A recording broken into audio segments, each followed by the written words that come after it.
So about a week ago, Paramount Pictures released the first look of the new live-action Ghost in the Shell movie starring Scarlett Johansson, prompting the internet to explode in a massive fit of anger and rage, with calls of racism and misrepresentation against Scarlett Johansson and the studio behind her for the fact that a white woman is playing someone called Motoko Kusanagi. Funnily enough, I've seen many people get riled up about this, but less so in our own anime community, so I wanted to address some points that I think me and a lot of the community are actually thinking. It seems like many people speaking up have not even seen any iterations of Ghost in the Shell, and instead saw the name Motoko Kusanagi affiliated with a white character and flipped their shit, in the process completely missing the point of the story. So, for those of you who have no idea what Ghost in the Shell is about, here's some context. Ghost in the Shell is an anime film that was released in 1995 that instantly became a cult classic and a household name in the medium of anime. The world of Ghost in the Shell is set in a futuristic place where technology has evolved to a point where you can replace any and every part of your body with prosthetics right down to your brain. The plot mostly revolves around a special task force solving various cybercrimes in this futuristic setting, while in the process posing some deep philosophical questions along the way, such as, if every part of your body can be replaced with prosthetics, where would your soul reside? Hence the term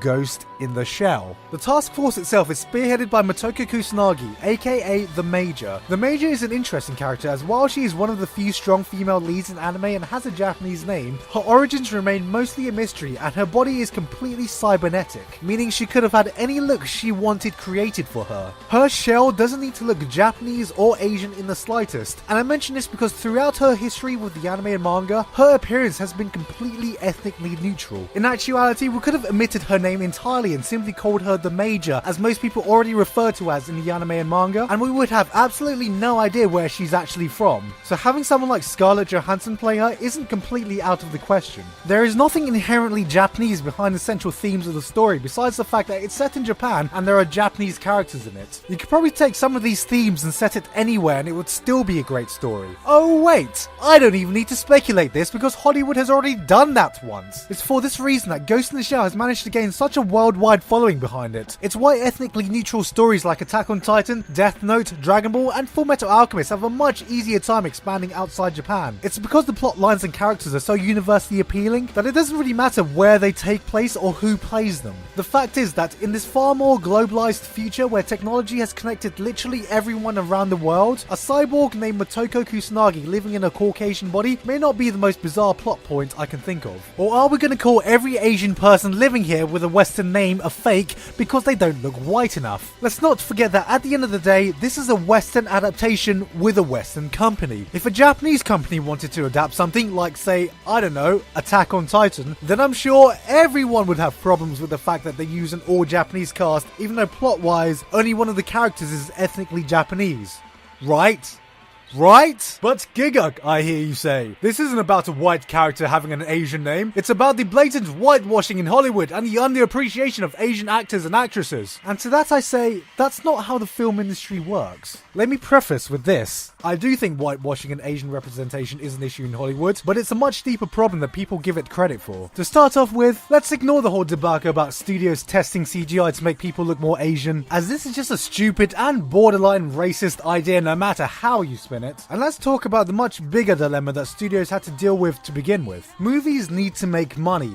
Studios will not fund a movie that doesn't look like it will be profitable. And what's the easiest way to market a movie before it's even made? Hire an A-list actor or actress. Simply put, Scarlett Johansson is one of the few female actresses that can sell tickets through name alone. And with her track records of playing sexy badass strong female leads to play a sexy badass strong female character, it looks on paper like we found someone who has a good balance between marketability and a proven track record. Now with this in mind, what Asian actress would be more suitable for this role? Well, I guess as Rinko Kikuchi, even though you know her English isn't the most fluent yet and most people only know her as that one chick from Pacific Rim. No? What about Ziyi Zhang? Olivia Munn? Lucy Liu? Oh wait, they're of Chinese descent. And I'm sure we wouldn't want to spark a whole other racial discussion about hiring Chinese people to represent Japanese characters, as we know all Asians are the same and the Japanese have a proven track record to be happy with that decision. The fact of the matter is that there is not enough of a pool of high-profile Asian actresses to carry a high-profile movie. And without a big name backing this movie wouldn't have been made in the first place. The fact that the studio got Scarlett Johansson shows us at least that they want to put in enough money for it to succeed. Because the last thing we need is another Dragon Ball Evolution or The Last Airbender. The only time in recent memory that unknowns have been casted in a big film is with Star Wars, and that's because the franchise name was big enough to carry itself. Let's be real here, even though Ghost in the Shell is a massive franchise in anime, anime is still a niche medium.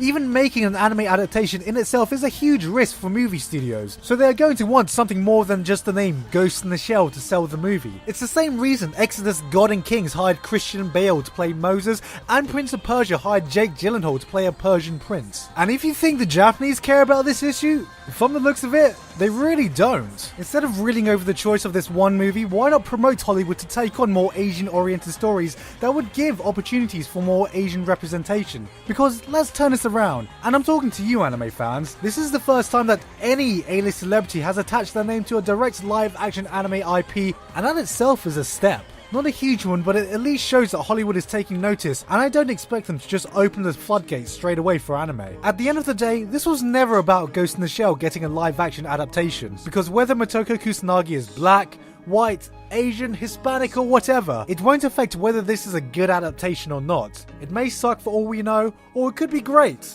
And in the end, isn't this what it should be about?